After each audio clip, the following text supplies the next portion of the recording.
राम राम किसान भाइयों, सत श्री अकाल, नमस्कार। किसान पाठशाला चैनल में सभी किसान भाइयों का स्वागत। किसान भाइयों, खरीफ फसलों में आज का जो वीडियो बाजरे की फसल के ऊपर होगा, क्योंकि पश्चिमी राजस्थान की हम बात करें तो बाजरे की खेती है वो सबसे ज़्यादा होती है। खरीफ फसलों की यदि बात करें किसान भाइयों, राजस्थान में सबसे ज़्यादा बाजरे की जो है बुआई होती है। साथ में किसान भाइयों, जो हमारी केंद्र सरकार है, अब की बार जो हमारा वर्ष है वो मोटे अनाजों का वर्ष घोषित किया है।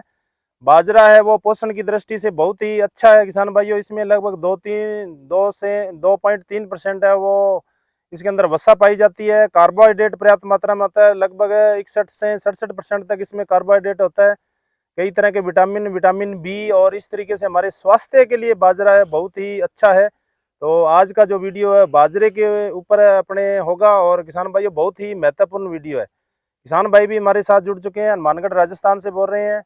राम राम जी। राम राम जी, राम किसान राम। पाठशाला चैनल में आपका बहुत स्वागत। आपका भी बहुत स्वागत है, आपका बहुत अभिनंदन है जो आप इतना कष्ट उठाकर हमारे खेत तक पहुंचे। आपका बहुत बहुत धन्यवाद, शुक्रिया। आपकी भगवान आयु लंबी करे। कष्ट नहीं, हमारा जो उद्देश्य होता है, जो नई टेक्नोलॉजी किसान इनोवेटर होते हैं उनकी तकनीक दूसरे किसानों तक पहुंचाना। तो सबसे पहले अपना परिचय बताएं। मेरा नाम हनुमान है, गांव बोड़ावाड़ी है, तहसील संगरिया है, जिला हनुमानगढ़ है।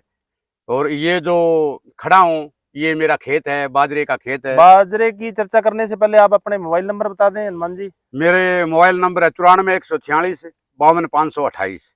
एक बार नंबर फिर पुनः सुन लें, 94 146 और 52 528। तो बाजरे के बारे में हनुमान राम जी आप बताओ, कितने बीघों में बाजरा की जो खेती है वो आप कर रहे हो? ये बाजरा की खेती इस वर्ष मैं हर साल थोड़ा बहुत बाजरा जरूर बीजता हूँ, पर इस साल मैंने बाजरे की खेती 30 बीघों में बाजरा लगाया हुआ है। जो आप अभी मेरे फसल देख रहे हो, जी जी, 30 बीघों में बाजरा लगाया हुआ है। तो पहले भी मैं बाजरे की खेती करी थी, तो उसमें मेरे बाजरे का उत्पादन 10 क्विंटल पर बीघा का आया था। अच्छा, 10 क्विंटल पर बीघे का बाजरा आया था। और अब की बार भगवान की दया से बरसात बहुत अच्छी हुई है, तो मुझे ऐसा मालूम होता है कि ये 12 क्विंटल से कम नहीं होगा। कितने टाइम से बाजरा की खेती कर रहे हो? बाजरा की खेती में लगभग 15 साल हो गए। 5-4 बीघों में हर साल बाजरा बीजता हूँ। किसान भाइयों, जो हनुमान जी है बहुत अच्छा क्रॉपिंग पैटर्न अपनाते हैं, किसी एक क्रॉप के पीछे नहीं पड़ते हैं।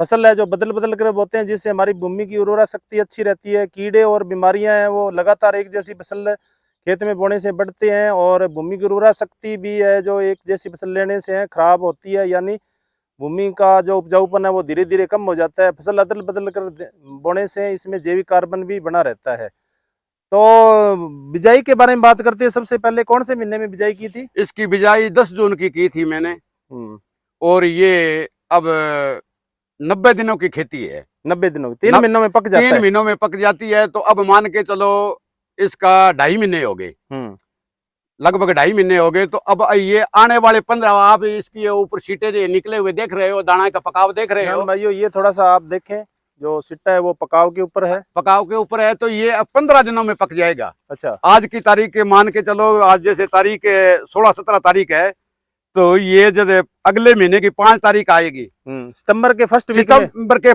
पहले हफ्ते में ये सीटी तोड़ने के लायक हो जाएगी।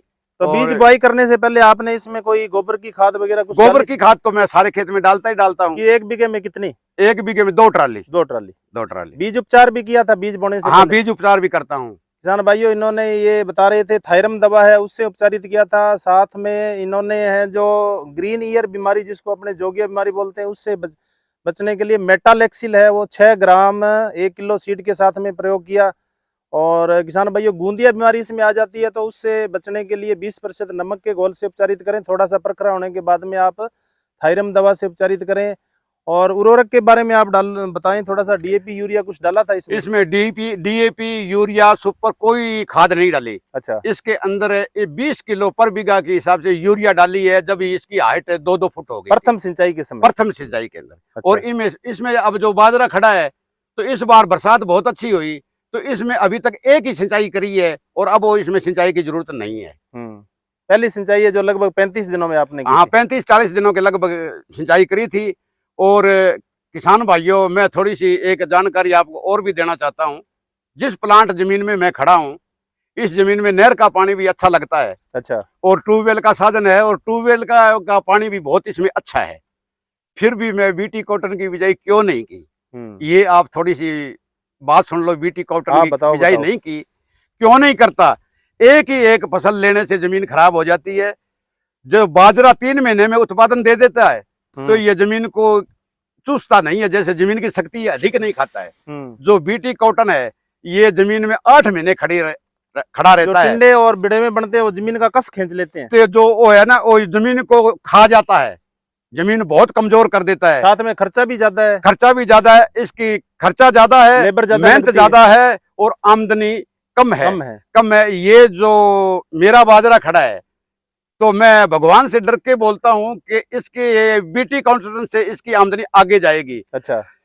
नरेंद्र मोदी प्रधानमंत्री का धन्यवाद मैं करता हूं, जिसने इस वर्ष बाजरे का 2500 रुपये सरकारी मूल्य रख दिया। एमएसपी है जो। हाँ, सरकारी खरीद करेगा 2500 रुपये के भाव, तो ये तो गेहूं से आगे बढ़ गया। थोड़ा सा मन्नाराम जी ये बताएं भी, इसमें आप बीज कितना डाला था 1 बीघा में? इसका बीज मैंने डाला था 750 ग्राम पर बीघे का। पर बीघे का। पर बीघे का। और दूरी कितनी रखी लाइन से लाइन की? लाइन की दूरी इसकी लगभग रखनी चाहिए 1.5 फुट, लेकिन 1 फुट है इसकी। 1 फुट के आसपास है। 1 फुट की। जो हमारा विभाग रिकमेंडेशन करता है वो लगभग आप 45 सेंटीमीटर रखें। हाँ, लाइन से लाइन की दूरी। दूरी। और इसमें थोड़ा सा बताएं, सिंचाई का बारे में आपने बता दिया, और स्प्रे के बारे में थोड़ा सा बताएं, कौन सी स्प्रे की इसमें थी? एक जो इसके गोबे के अंदर कीड़ा पड़ता है, उसे वो इसका बीच में से पत्ता खाता रहता है और पौधे को नष्ट करता है। उसके लिए प्रोक्लम दवाई की एक स्प्रे की थी, जो इमामेक्टिन बेंजोएट, जो स्टेम बोरर आ जाता है इसमें। हाँ, जो कीड़े जो सुंडी मारने वाली दवाई होती है प्रोक्लेम में, लोग नरमे में भी करते हैं, वो एक ही स्प्रे करी थी। और अब इसमें स्प्रे की कोई जरूरत नहीं है, और मौके पर मुझे कोई बीमारी भी नजर नहीं आ रही है। तो किसान भाइयों, जो हमारी नई हाइब्रिड वैरायटियां आती है, वो गुंदिया बीमारी है या हरित बाली रोग है, जोगिया बीमारी है, उसके प्रति है रेजिस्टेंट होती है, इस तरह के हमें जीन है जो इसके अंदर मिलते हैं। वैरायटियों के बारे में बताओ, कौन सी वैरायटी लगाई है? वैरायटी तो ये पाइनर है, पाइनियर वैरायटी लगाई है। और बाकी 3-4 वैरायटी मैंने लगा रखी है। ये जो जहां पर मैं खेत में खड़ा हूँ, ये पाइनर है, और उत्पादन भी अच्छा देगी। नंदी का बाजरा भी लगा रखा है? हाँ, नंदी का बाजरा भी मैंने लगा रखा है। और तो बाजरे में कहीं भी बीमारी नहीं है। तो किसान साथियों, इस साल में भी लगभग 300 क्विंटल बाजरा उत्पादन करने की क्षमता रखता हूँ। अच्छा। 300 क्विंटल। 300 क्विंटल।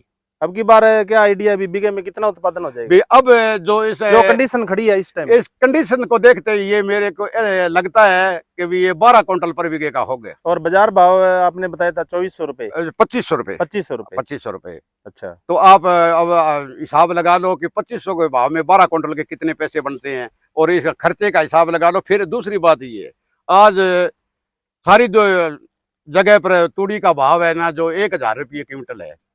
आप इसकी 10 क्विंटल ही कड़बी मान के चलो।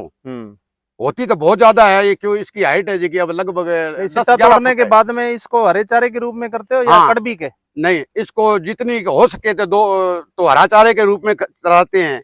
और जब ये बच गई, उसको काट करके सुखा के, और फिर बाद में इसको थ्रेशर से टाल वाला अपना ले जाना चाहे तो आप उसको दे देते हो। हाँ, तो इसकी कड़बी भी बहुत महंगी बिकती है, अब तो काफी महंगी बिकती है, जैसे 300 350। भाइयों, जो सिट्टा काटने के बाद में बहुत ही पशुओं के लिए पौष्टिक चारा हो जाता है, सुखा करके अभी इसको चारे में, और कड़बी के रूप में भी पशुओं को जो खिलाया जा सकता है। और बेचते कहाँ पर हो बाजरा? संगरिया हमारे मंडी लगती है, वहाँ बहुत अच्छा भाव मिलता है, और व्यापारी भी वहाँ है। और ये एक पौष्टिक अनाज है।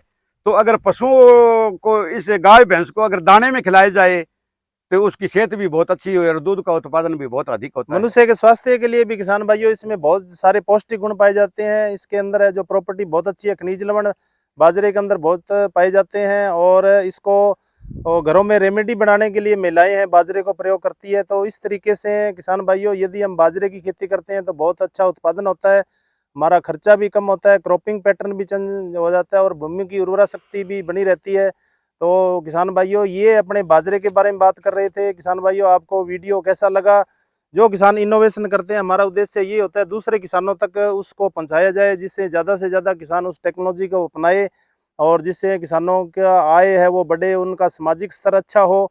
और किसान हैं वो हमारे देश की जान होती है किसान भाइयों। इस तरीके से किसानों का जीवन स्तर है वो अच्छा हो सकता है। कोशिश हम ज़्यादा से ज़्यादा करते हैं। और वीडियो आपको कैसा लगा, लाइक करें, शेयर करें, सब्सक्राइब करें। राम राम जी। राम राम जी। किसान साथियों, एक बात थोड़ी सी पीछे और रह गई। जो किसान बाजरा उत्पादन करेगा और बाजरा खाएगा वो आपकी जिंदगी में कभी बीमार नहीं होगा। अच्छा। तो किसान साथियों, मेरी आयु 65 वर्ष है। मुझे बुखार चढ़े हुए 28 साल हो गए। अच्छा। मुझे बुखार नहीं चढ़ता, बीपी शुगर कोई बीमारी नहीं है। सुबह 7 से शाम 7 बजे तक खेत में बहुत कमर तोड़ मेहनत करता हूँ।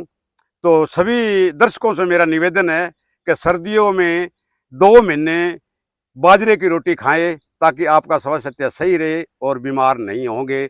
इसी बात के साथ पुनः दर्शकों आपसे मेरा राम राम राम राम राम राम। बहुत ही किसान भाइयों इनोवेटर किसान है, बहुत तकनीकी से खेती करते हैं।